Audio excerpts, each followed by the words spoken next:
Well, it is 5 o'clock.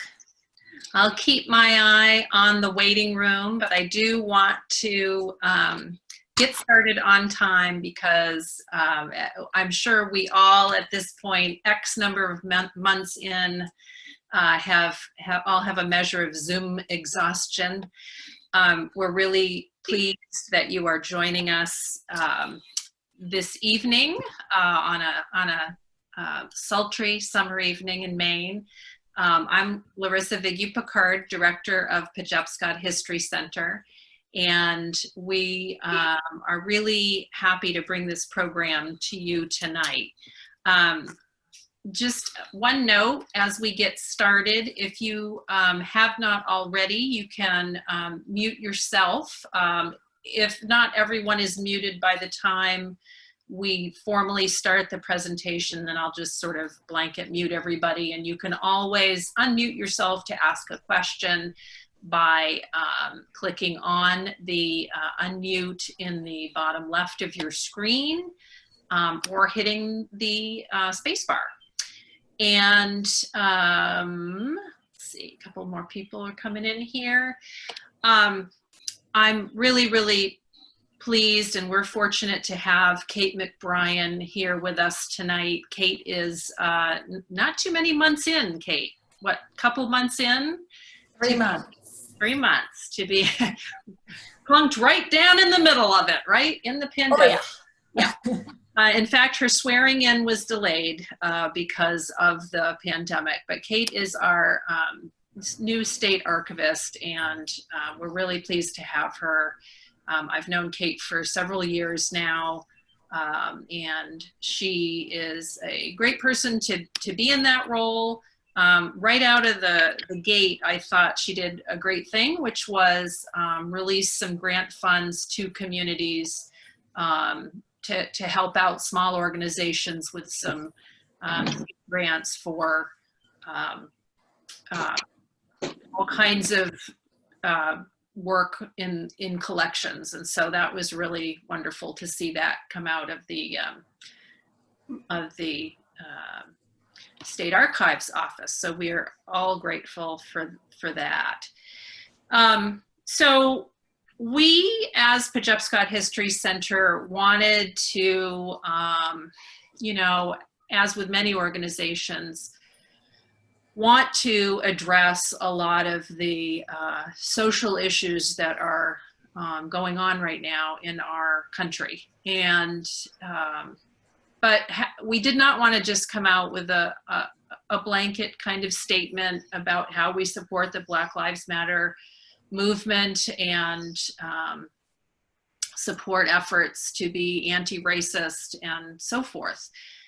We wanted to think hard about what we could do that was meaningful and substantive, and try to start a conversation in the local history community in Maine about this topic.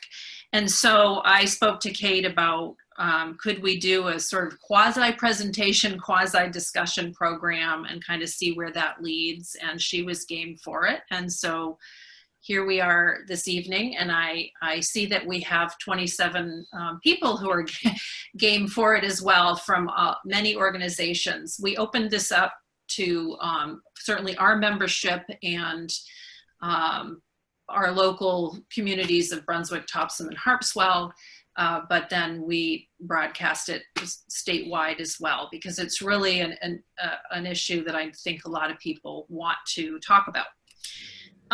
So the way this is going to work this evening is that we're going to, I'm going to show you a very brief slideshow in a minute, then turn this over to Kate, and she's going to do a presentation for 20-ish or so minutes, 20, 25 minutes. And then we are going to, oh, I'm seeing somebody's screen. I'm seeing Anne, we're seeing your screen. I haven't figured out how to turn my camera on. So you're seeing me, but I don't know. I'm okay. Stop share. There we go. Yeah. I still don't know how to turn my camera on, but that's okay. There's a, down in the bottom left-hand corner, it says, there's a little picture of a video camera, Yeah. and you might have a line through it. If you Right. unclick it, Okay. there you are. Wonderful. Great. Okay, thank you very much. No problem. We're gonna, after Kate's presentation, we will split into 2 breakout rooms. Kate will be in one, I will be in the other. Please be a little patient, bear with me in case I or Kate end up in the wrong group or something. I'll get that fixed as soon as possible, but we are going to spend 15 or 20 minutes in the breakout session, and we have some discussion prompts. And our goal is to just have an open discussion, and also hopefully think of some action items or substantive ways we can think about our collections going forward. And we'll talk a little bit more about that in the breakouts.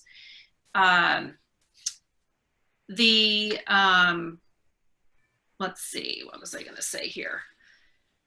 Oh, the last thing I want to say before I show you this very brief slideshow is that if you could, instead of, we don't have time to do introductions of everybody verbally, so if you could, in the chat box, which is down, the link to it's down on the bottom of your screen, if you could just put your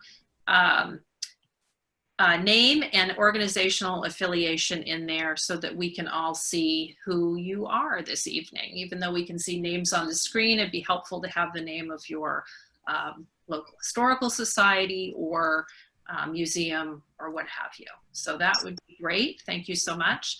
I also am recording this tonight. If there's anybody who is uncomfortable with that, please do let me know by raising a hand or by putting a private note in the chat box to me, and I can certainly respond to that. So I am going to share my screen now, just quickly looking around, making sure nobody has any hands raised or anything like that. I'm going to quickly share my screen and tell you a little bit more about why we wanted to have this conversation about what's missing and local and the homogeneity of local history collection. This is a highly simplistic, I will freely admit that. Can everybody see my slideshow? If you can't, please speak up. Unmute, speak up. I've got it as a thumbnail in the upper right and Zoom post attendee for the background. You may have to expand your Zoom window. I don't know. If you've got it, it's very short. Now, Kate's going to also share her screen, so you may want to see if you can figure out how to make that window bigger. I doubt it, knowing me. Okay. Without being there, it would be hard for me to know. Right. If anybody has a suggestion for Anne, if you could just put that in the chat box. And Anne, that's down at the bottom of your screen. Somebody might have a suggestion for you. So, are you talking to me? I'm sorry, I'm talking to who, I thought it was Anne who was having trouble seeing the slideshow. Carol, that's not me. Carol Sargent. Carol, okay, sorry, Carol Sargent. Come in on the video. All right, we're gonna have to, I confess to being a little confused. We're gonna have to move along so we have time to do everything. So this is I pulled out a bunch of images from our collection and created this, and this was the image we used for advertising this program. And originally I was gonna do all white guys. We have lots of portraits of old white men, as I'm sure many folks do in their collections. But then I got thinking about the fact that we have a wide variety of images of women as well. And so I did this collage, and in the center over to the right, you can see a small image of an African-American couple.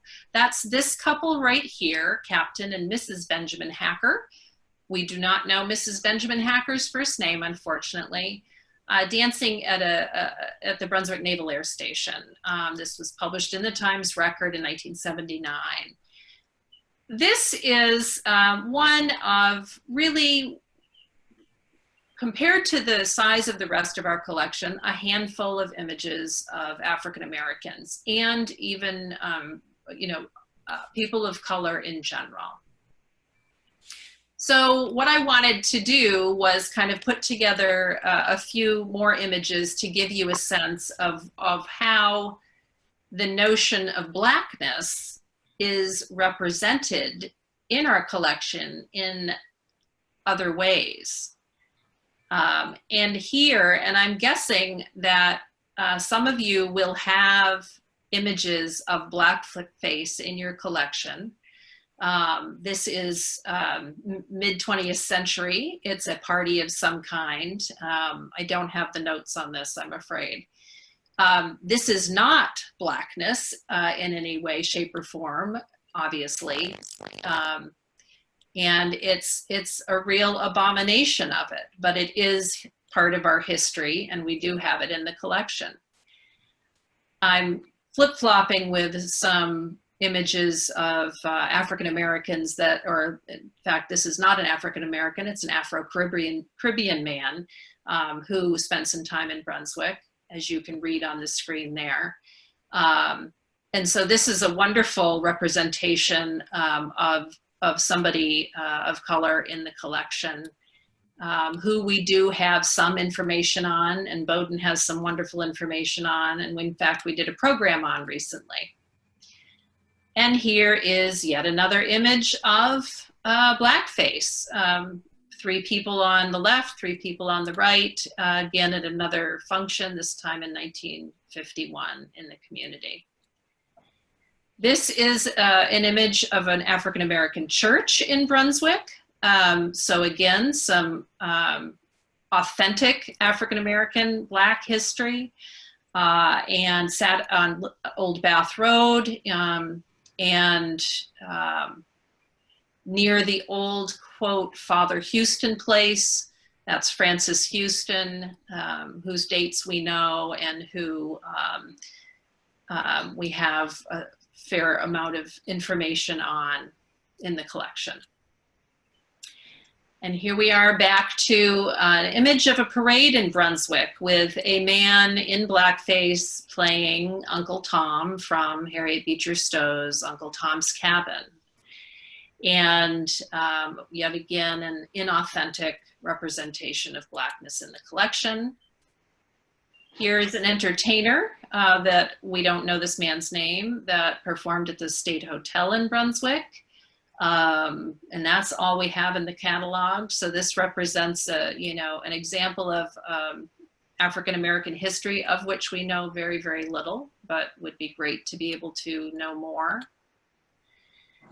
And here's a wonderful piece in the collection that is very problematic in many ways. John Furbish was one of the founders of Pejepscot Historical Society, and significant contributor in many ways to the organization and to the town. He was a businessman, and his name can be found all over the place. Brother to Kate Furbish, who was a famous botanist in the region. However, he's certainly representing an attitude of the 19th century here in his note about this colored barber in town. And so here we have this combination of what is authentic history, in that there was a man who of color who was a barber in the community. And it would be great to know more about him. But what we know is funneled through the lenses of somebody who has a very specific idea about what Blackness means. This is much more contemporary. We have several images from the 1972 U.S. Men's Olympic team.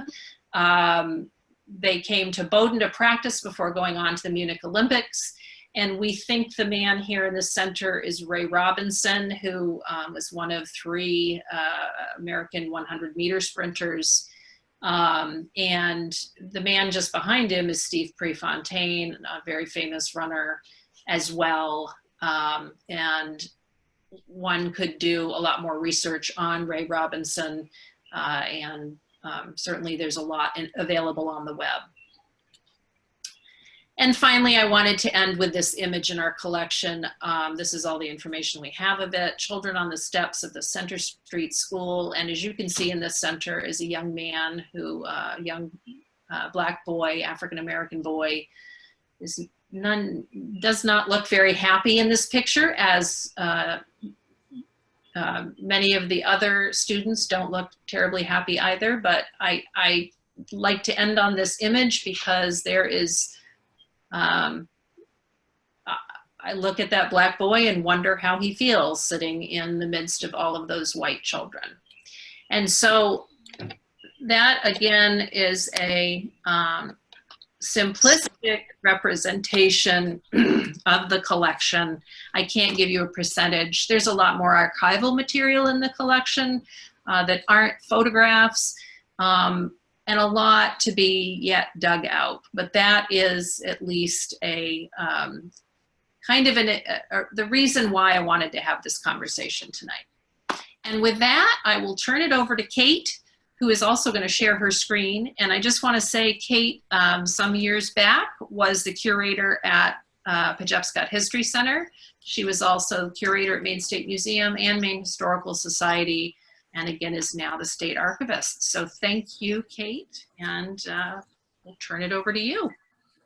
Thank you so much, Larissa. And as Larissa said, I got my start at the Pejepscot History Center. It was the Pejepscot Historical Society at the time.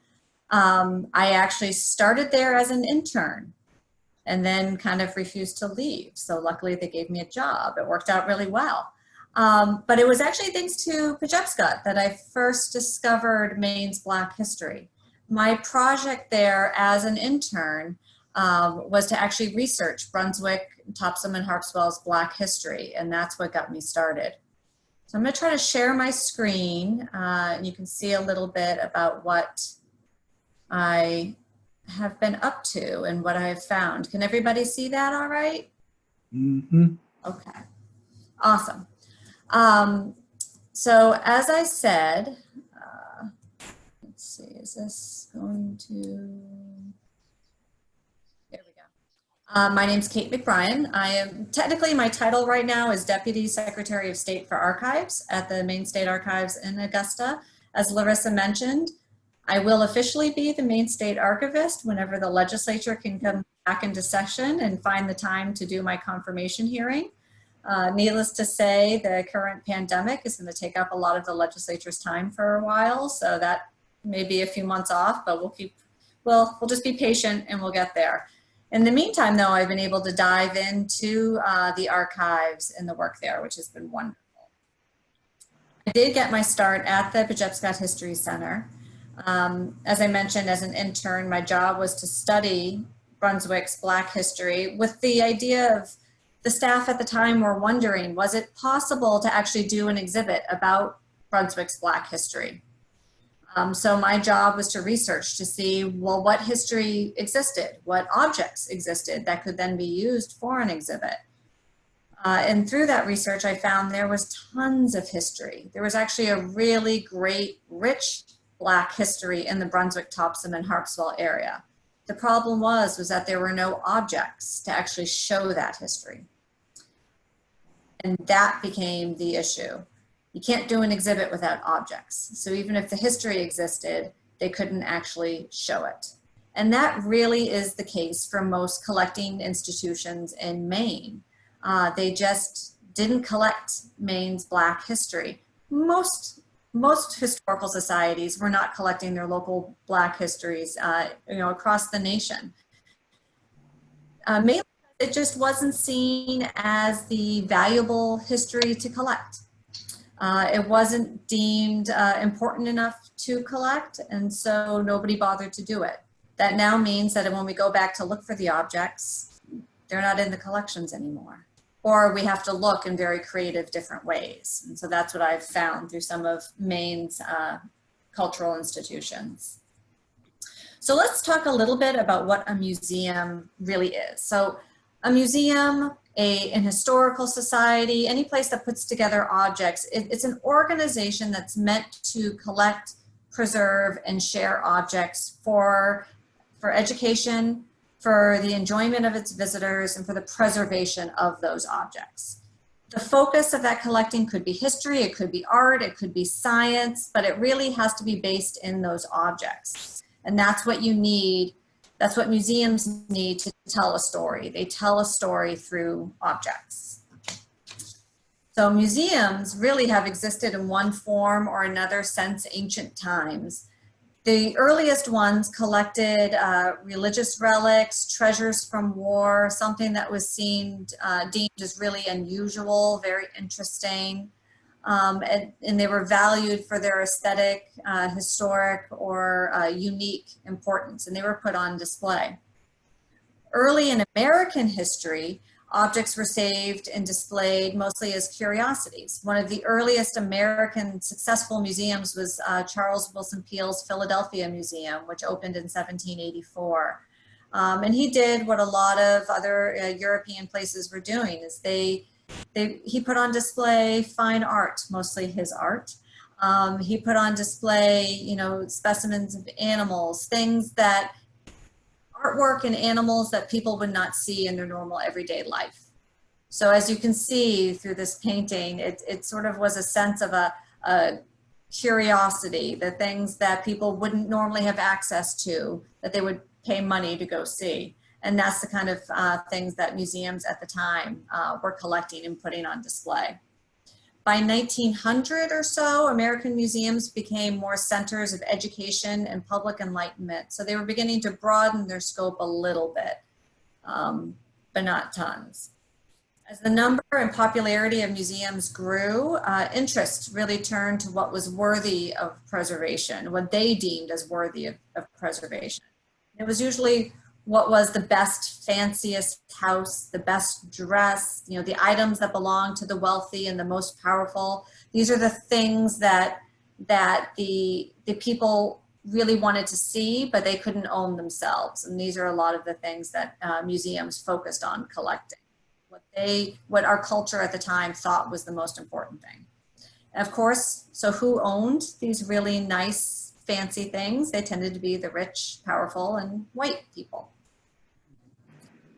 So when we look at the history that we learned in school, you know, think about when you were sitting in the classroom, reading through your textbook, what history did you learn about?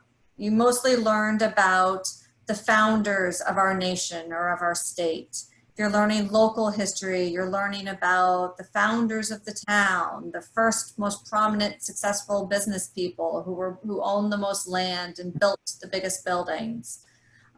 You learned about the people who really were famous and had a national following. They could be well-known writers or performers in some way. We generally did not learn about the average laborer or the stay-at-home mom or the maid or the shipyard worker or the boat builder. Those are the histories that our society for decades just really didn't assign as much of a value to. It didn't seem really important to keep their things and tell their stories. Our society felt for a long time it was more important to tell the stories of the rich and powerful people who founded and created things. So how did that begin to change? It was really sort of during the peak of our nation's bicentennial. I know this is a bit earlier, but it's a great photo of a parade in Brunswick. And it's around, you know, the mid 20th century and our country's bicentennial, 1976, where the interest in history really peaked, where people became much more involved in their local museums, their local historical societies, wanting to learn more about not only the nation's history, but then their town's local history as well. Out of that, we began to get a bit of a museum profession too. Before this, museums tended to be run by people who were either dedicated volunteers or people who just had a really strong interest in history, in artwork, in science. They didn't necessarily have specific training and academic training in the work. It's really in the 1950s and 60s that the museum profession began to grow as a profession, where we actually had schools that were beginning to open up to train people in the work of museums and how to do it well. It certainly didn't displace any of the volunteers. It just added another level of professionalism to museums. So what does all of this mean for Maine? So that's sort of a really, really quick background on sort of the national, what museums were and how they started. So what does it all mean for Maine? I can say as state archivist, I can specifically tell you what the Maine State Archives does. The State Archives was founded in 1965, and the building that you see here was opened to the public in 1971. It literally opened with nothing in it, because any records of the state that had been kept before was completely incidental. There was no program for keeping the records of state government until 1965. Before that, it just was up to someone thought something looked important and they thought they'd keep it. Otherwise, a lot of things got lost, things were thrown out, things were taken home. When this building opened, as I said, it opened empty, and we slowly began to build the records of the state, showing that state's history. And that's what the State Archives does. We actually exist to collect and preserve the records of state government. It's actually technically up to me, but really a lot of other people too, to decide what is important for preservation for state government, either for the operation of government or for all of us to learn about our history and our state's history through the State Archives. So we collect and store these records of government. And it's actually what I have found, I think, because I've had this interest in Maine's Black history, and I've done research through the State Museum and through the Maine Historical Society before, I know that scattered throughout these records of state government, there is a bit about the Black history of Maine as well.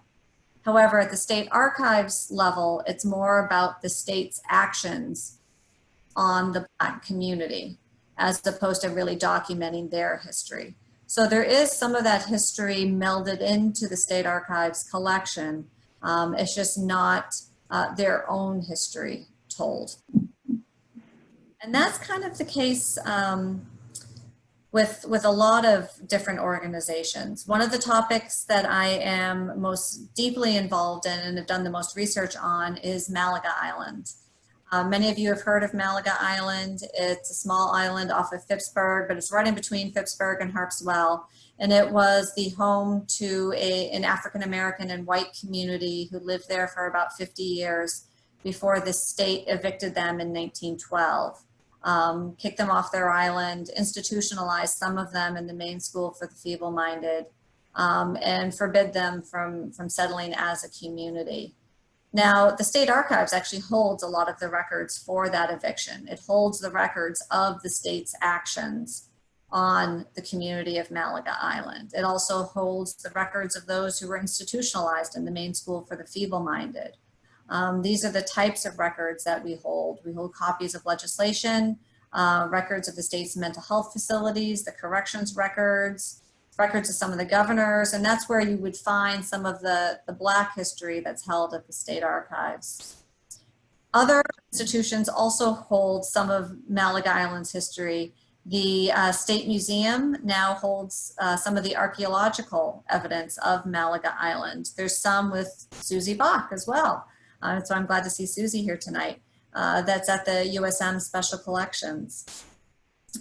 There's a bit in the Maine Historical Society collection. There's little bits here and there in the Pajupscot collection. So there's little things here and there, but like anything, because even a story as important as Malaga Island, which we now deem very important, at the time, in 1912, 1920, and 1930, it wasn't deemed an important story. It was a story that the state really kind of wanted to forget.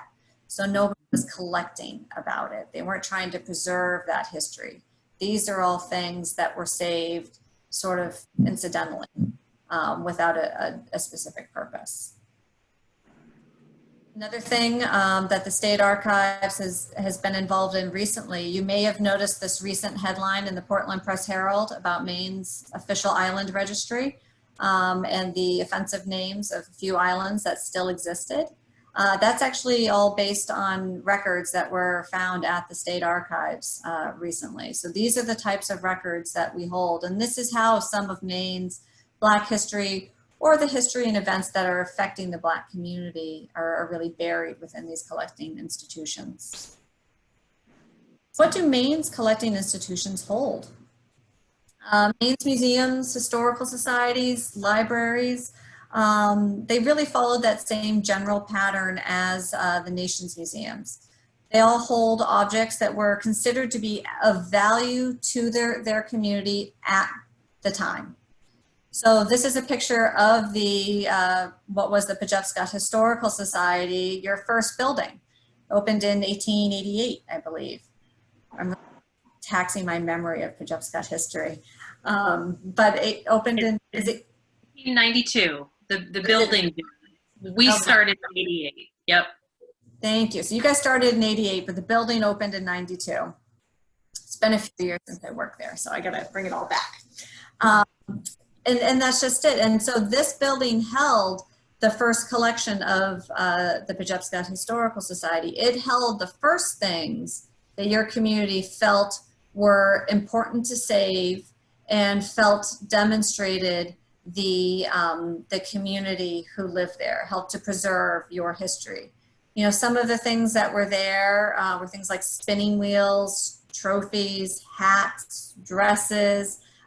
There's some Native American stone tools from nations who lived on the other side of the country. So there's some of that souvenirs of things from far away.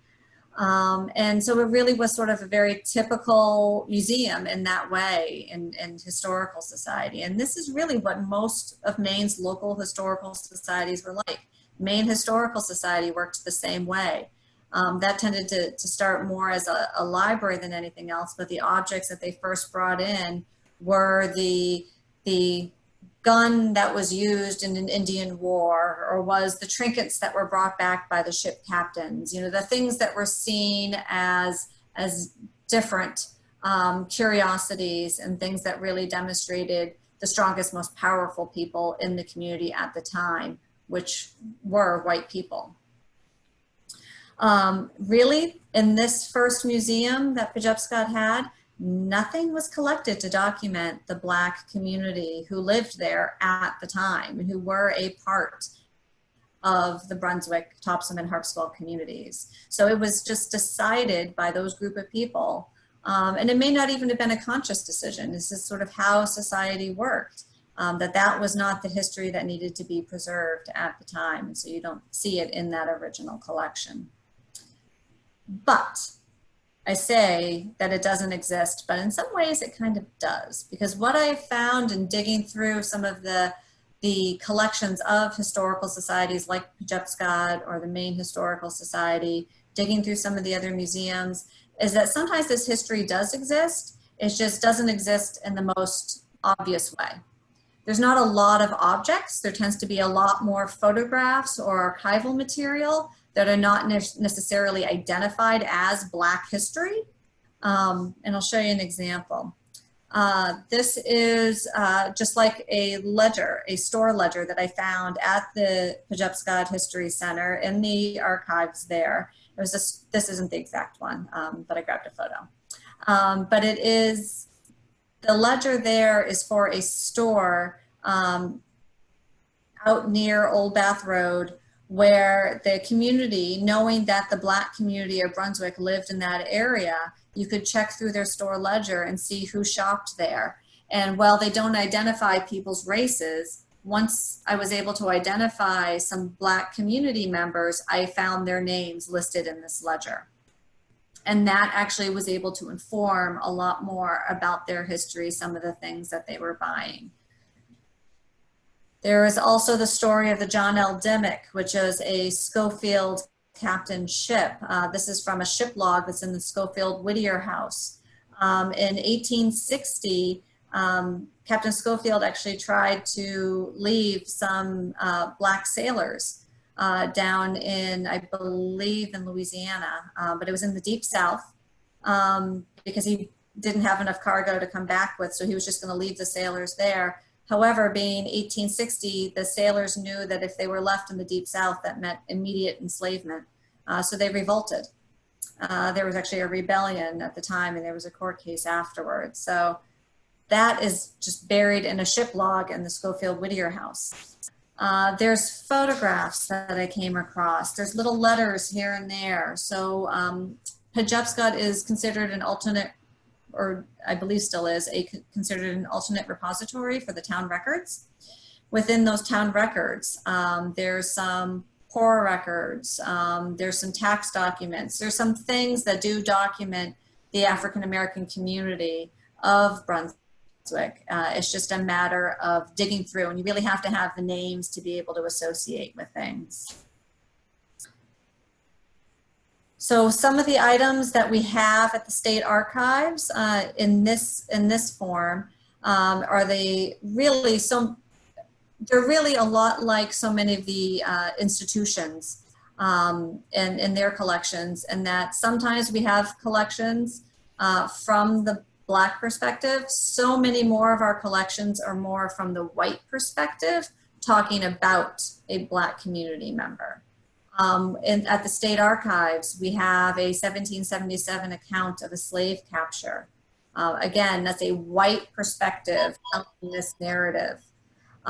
We have the Sir William Pepperell estate records. As you may know, Sir William Pepperell is one of the richest people in Maine in the earliest period, and he owned several slaves. This actually provides an account of the slaves that he owned. We have that at the state records, the State Archives. And Maine Historical Society, they have a bill of lading for a slave in 1719. They have a slave receipt from 1803. These are actually quite common to be found in historical societies, in libraries across Maine.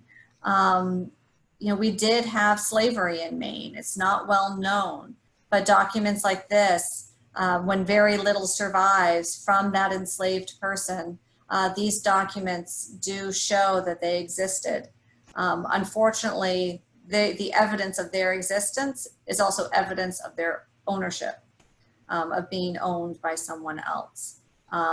So it's not a positive history, but it is a history. One of the few three-dimensional objects, there's something at Maine Historical Society that is believed to have been shackles used on an enslaved person. But again, this goes back to sort of that trend in museums to bring back a souvenir from war. This is brought back as a souvenir from the Civil War to show what was done in the South. It doesn't acknowledge or recognize Maine's own history with slavery. But this was on display at Maine Historical Society as a curiosity, as a bit of evidence of something brought back from war. So these are some of the things that exist, you know, throughout Maine collections. There's a lot more, but they tend to be buried.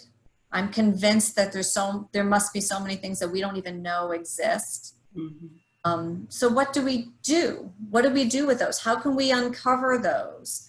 And when we recognize that those nuggets that we find are such a small portion of our overall collection and such a small portion of our overall history, how do we try to seek to collect a more diverse history? You know, what can we do as museum professionals, as archives and library professionals, or as community members? How can we begin to look at our own community's history and start to think about, well, what stories are we telling? What stories are we not telling? and how can we collect more of those. It gets complicated, partially because African American communities really don't trust museums. They don't trust archives. Why should they? You know, in the past, museums have approached Black history as not deeming it valuable enough to collect. So why should they trust us? So that's a trust that we might need to build. We need to think about how to do that. We also have a museum profession that is not diverse in any way. The white population makes up the museum profession.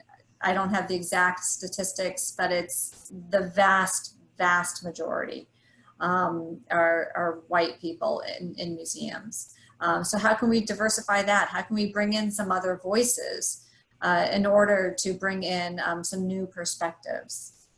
One of the things that some art museums are beginning to do, and I mentioned this, while it's not history, it is art museums, but it's one approach, is that museums like the Baltimore Museum of Art and the San Francisco Museum of Modern Art are actually deaccessioning some of their artwork made by prominent white male artists in order to use the proceeds solely to purchase artwork made by women or by artists of color. It's a way that they've decided they will commit to collecting more, and they're actually deaccessioning artwork from their own collection in order to do that. It's one perspective and one approach. Is it the answer? I don't know, but it's one attempt. Museums also have to figure out how they should go about doing this. They haven't really answered it as a whole. Museums are kind of in that position right now of recognizing, as I said, that, you know, Black history makes up such a small portion of our collections, recognizing that, but what do you do about it? How do you change that? Nobody's come up with a uniform answer, and there may not be one, but that's something that as a community we can all consider. We need to figure out whose story we want to tell, and how do we make Black history part of everyone's story? How do we think about it not just as a separate issue, but part of our overall community history? And how can we really make inroads and look at our collections and think about it to make that change? So these are some of the questions that I'm hoping you'll all kind of consider as we get together in the different groups. I'm going to stop sharing now. Here we go. Because I would love to hear different perspectives. I think, you know, together through discussion, through brainstorming, we can try to come up with some answers and maybe some good action plans on how we can make a step forward. That's it. Great. That's great, Kate. Thank you very much. That's a great context in which to have some discussions. And I hope folks are interested in participating. I am going to break you into 2 rooms. This will be random. You will end up in a breakout. You should get a message that says we're switching to the breakouts, and to accept that, to leave the big room and go to the breakout room. We'll do about 15 or so minutes in the breakout room, and then we'll come back as a large group. If there is a person in each breakout, or perhaps a couple people who want to take a few notes, so that when we report to the big group, we can share our ideas. I'm going to be certainly scratching down notes in my breakout session, but there may be things that I miss. So unless anybody has a question right now, a logistics question, we will have time at the end if you want to ask Kate specific questions. I'm just looking, see if anybody's got a hand. We will go ahead and move into the breakouts. So bear with me a second. We're going to do 2 breakout rooms. And Here we go.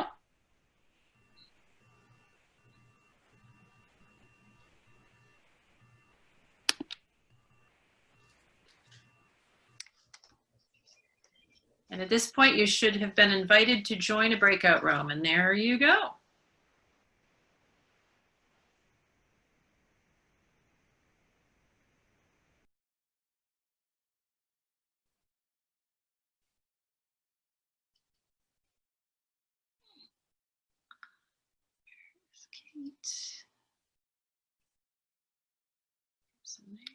So I'm going to join this one.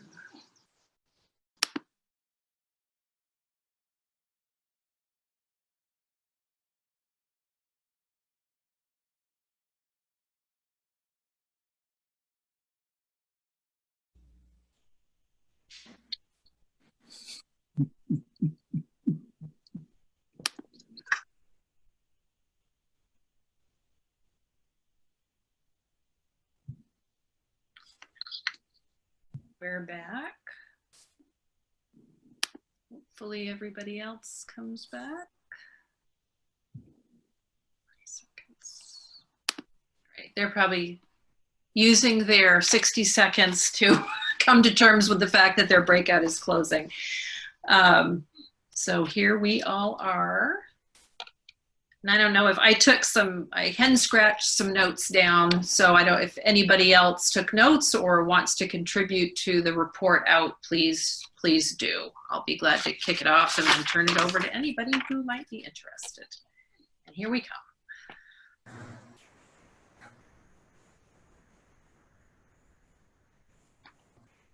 All right. Looks like we're just about all back in here. I hope Kate, your breakout went well. Ours had some great conversation. So it is, and I apologize that you had only a 60-second warning of when your breakout was going to end. Surprise! It is 6:07, so we're going to have a brief report out and maybe some final thoughts from Kate, any final questions anybody might have for her, and wrap it up for sure by 6:30. So Kate, do you want to start, or anybody in your group want to start by kind of giving us an overview of what you discussed? Sure. I took some notes, so I'll try to give a brief overview, but I would love it if anyone in my group corrects me if I get anything wrong or if I forget something that's really key. One of the things that we learned about was there have been efforts. Are we getting some feedback? Is that I don't know if it's you. We're getting some feedback from everybody else. Looks like they are muted. okay? Better? That sounds a little bit better. It does. Okay, sorry about that. One of the things we learned about, Susie was filling us in on, in the 1980s and 90s, there were some efforts among archives to begin to recognize the histories that their archives did not hold. And they began to search to see if they could start collecting. This is something that museums have gone through, you know, around the same time. And what they found is as they started to reach out to these communities, there was very little trust. No one wanted to share their history, their own community's history back with these institutions that had never bothered to be interested before. So they found that they needed to build partnerships within these communities and help them to collect their own history and document their own history. And so from there, our group was really able to talk more about advisory committees as a model, that you could have different advisory committees for various groups. That recognizing that most of our institutions, our staff is mostly white, and we're not going to be able to provide that perspective needed, but advisory communities can help along that way with collecting, with interpretation, with reaching out into the community and building some of those connections. It's a model that Susie's organization at USM has used to great success. And some that other institutions are beginning to play with more as well. But we also recognized, Kate Weber had a really good point about making sure that we're not trying to, the advisory committees have to be well aware that they're not just free labor. So they need to be recognized or compensated in some way. The other thing we talked about is since these collections really are so weak in the area of Black history and other groups as well, what are ways that we can really look to tell those stories that are beyond objects? Are there different formats we can use for sharing those stories and getting them out to people? So we were talking about different programming opportunities. Catherine really loved a good lecture for historical context. You know, they really can provide so much background to the collections and to the history of a community. We wondered if there was a good speakers bureau. You know, I know the Humanities Council has a good bureau of speakers, but could we also expand that around Black history and in some way find a way to bring together these diverse holdings, these scattered holdings in different institutions? So these are some of the things we talked about. Did I miss anything big, group? Anything we really want to add? One of the things we left with was that so many of our historical societies, we look at our town and we stick within our borders, and we forget that even if within our town, if there wasn't a large Black population, the town next door may have had that. You know, and our community members would have gone across the border to another town. So really looking at how the histories of surrounding towns impact our town, our state as well, is something good to keep in mind. Jump in if I forgot anything, folks. Good? I think that's it. One of the things that you mentioned is it's interesting to me, the notion of, you know, how can we tell stories beyond objects? And that requires museum people to think outside their own boxes of, you know, how do you do a museum exhibit? Well, you use objects and you use items in your archive. So it's almost in a way sometimes a rethinking of how museums deliver content, and that it's okay to not always do it in the traditional way. And that's, I think, sometimes hard for people who are, you know, used to doing that. That's what we think of as museums being, to, you know, to think that way. So that was interesting. I'll just quickly kind of run down some things, and the same thing, if anybody in my group wants to jump in, please do. We focused on the issue of trust because I thought that was an important point that you had made, Kate. So that's kind of where we started. How do we build trust if we're going to, you know, eventually collect this kind of history? And initially, we were talking about the lack in some communities of African-American families at all, or it being very, very difficult to find anybody. And one recommendation, of course, was to use the census to really research families, find sort of the hidden stories there, and even look at people who may not have actually lived in those communities, but perhaps worked in those communities or went through those communities for some other reason.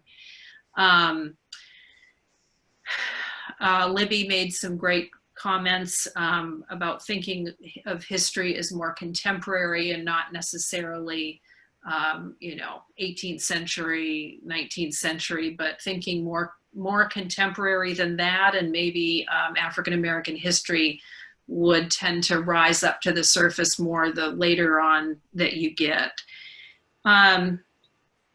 We talked about the notion of who gets to tell somebody's story, and that we all probably need to be more proactive to reach out to people of color to find ways to tell their own stories. Again, I'm kind of thinking outside the box. If we don't have those objects or don't have those stories, well, we need to go out and invite them. We could do interviews with people and that sort of thing. And are we collecting the current Black Lives Matter protests history right now? And, you know, other than myself being at one in Brunswick and taking some photographs, not really. And, you know, how can we do that? We also talked about the fact that we can think about this more broadly as well as Black Lives Matter. That is super important, but we can also think about in our communities other kinds of groups that we have missed, Indigenous groups or any other sort of marginalized groups. So I guess those are some of the things we talked about, and I don't know if anybody else wants to jump in and share anything. Feel free to unmute yourself. Susie? I would remind us all about Digital Maine that I think is done by the state library, where they're harvesting at least digital items that have been put up by various organizations or Maine Memory. And there is also a new Franco-American portal, which is linking Franco-American collections from across Maine. And I can't remember the other collections outside of Maine that are part of that, but they're in the Northeast. So, I mean, the great thing about the internet is it gives us a certain type of access to at least to digitize materials. And at least it's a starting point for sharing information and materials. Absolutely. That's a great point. Anybody else have any thoughts, questions for Kate, comments? Oh, Susie, you want to say something else? Just one thought, just for, and I would love people's input on our USM's Digital Commons under Special Collections and under the African American collection. We have a photograph album of 2 or 3 African American women who were traveling through Maine as tourists in we think it's dates, I can't remember, I think from the 50s. And the reason it was sold to us by a dealer further in Virginia, maybe.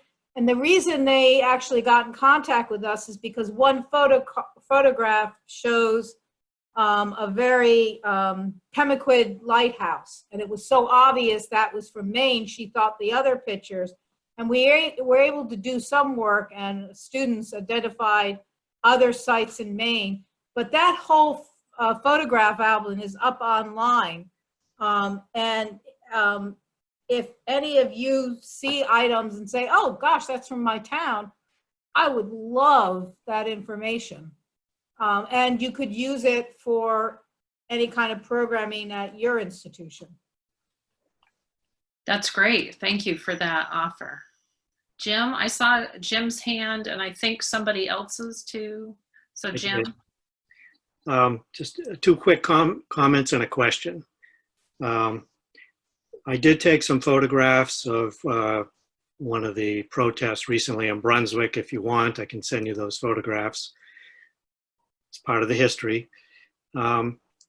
Secondly, as somebody mentioned in our group, also trying to connect more with the history of some of the Indigenous people, the Native groups. There's a lot going on in that area. If you're interested, there's a whole new Wabanaki Alliance that just started a website this week. And there's a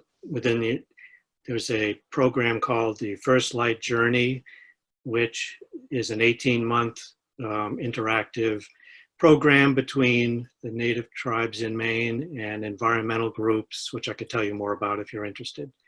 My question is for Kate. In the 1970s and 80s, I worked in state government in one of the Department of Conservation agencies. And we had tons of maps and documents, which I sent to the state archives. Some years later, when I went to find some of those documents that we needed for research, I was told that they had been thrown away because there wasn't room to store them all. How does that work? Poorly. Yeah, I don't know how that works. I will say part of the function of the archives is records management. And so we actually have record schedules for every agency. And it's determined very early on what records need to be preserved for long term, what records need to be kept for a certain period of time and then destroyed. The idea of that being that you can't keep every single piece of paper that the entire state government produces. We just wouldn't be able to do it. Now, things like maps, they usually stick around longer, so I would have to look in more detail. I can tell you that the archives has been pretty full for a number of years. I'm now under the challenge of having to move all of that out of our building while our building gets worked on. Mm. So, it has been full, but I can't imagine things, they never should have been destroyed because there wasn't room.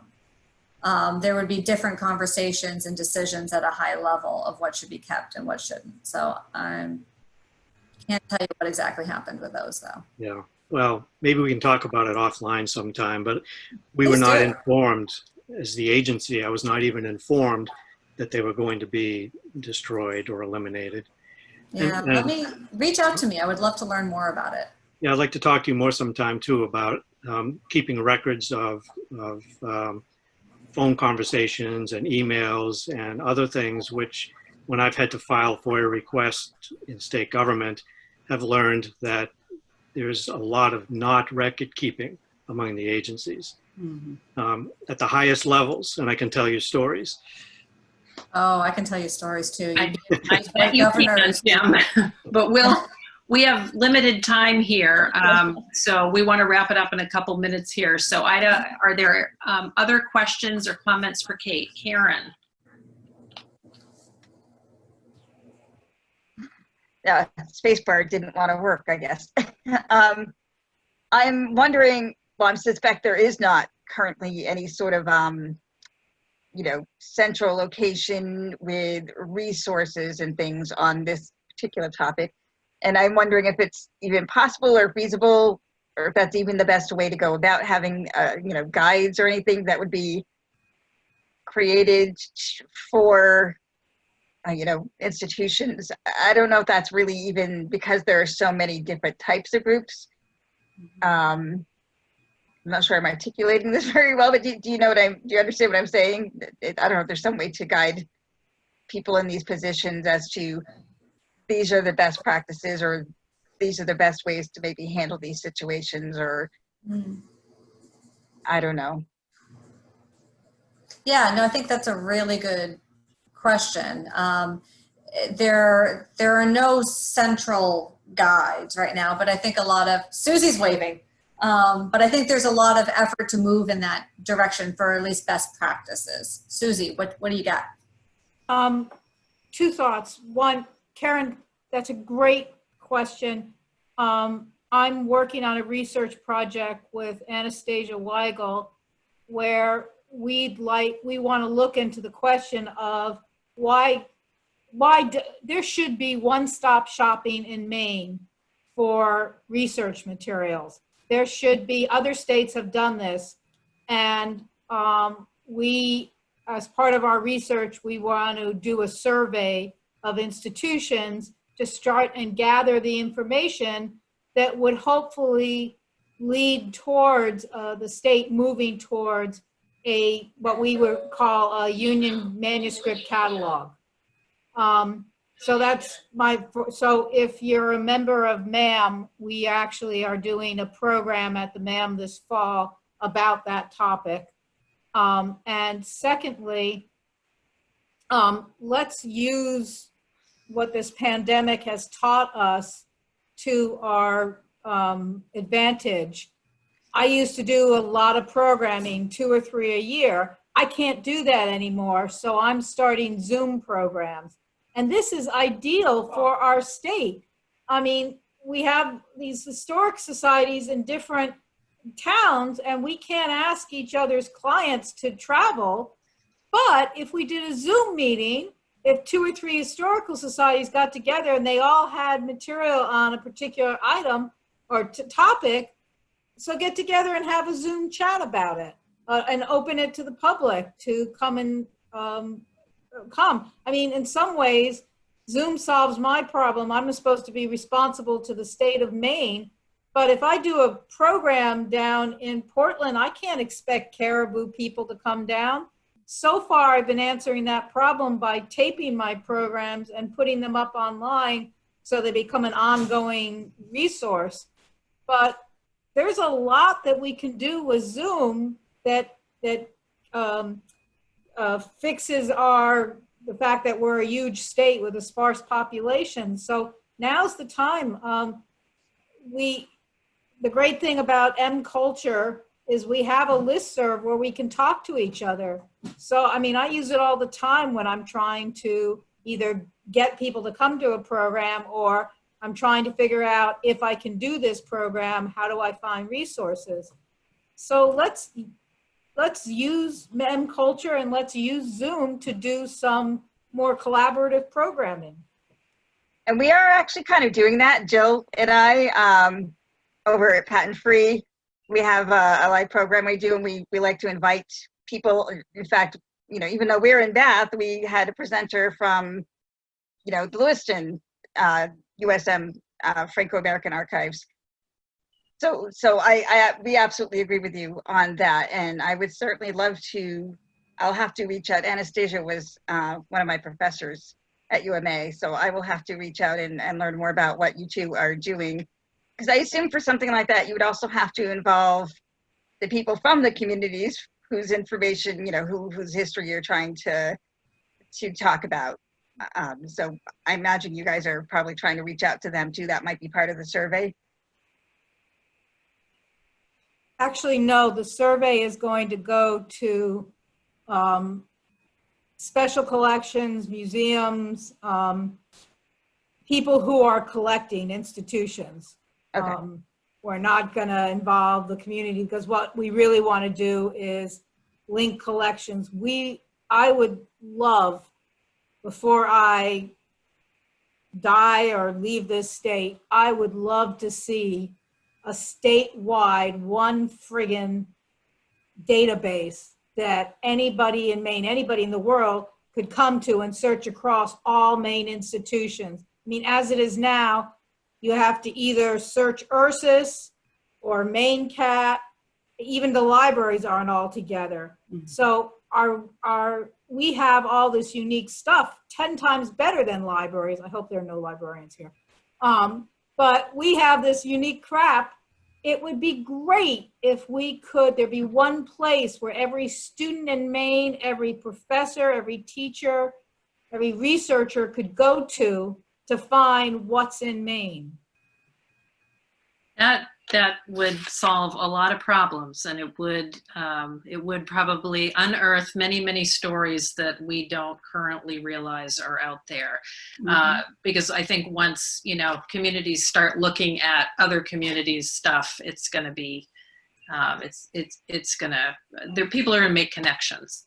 I'm cognizant of the time. It's 6:28, and we intended to close this out at 6:30, which we will do. I wanted to thank Kate for a great presentation and facilitating one of the breakouts, and thinking hard about this challenging topic that we all need to think and talk about, and talk to others about, and reach out to our communities about. I'm going to try to put together a few notes from this. I did record it, and hopefully send that back out to folks so that you can have some of the thoughts that were gathered here tonight. Susie mentioned the Maine Archives and Museums Conference. It is virtual, it's online, it's October 8th and 9th. I'm on the MAM board, and I'm the chair of the conference.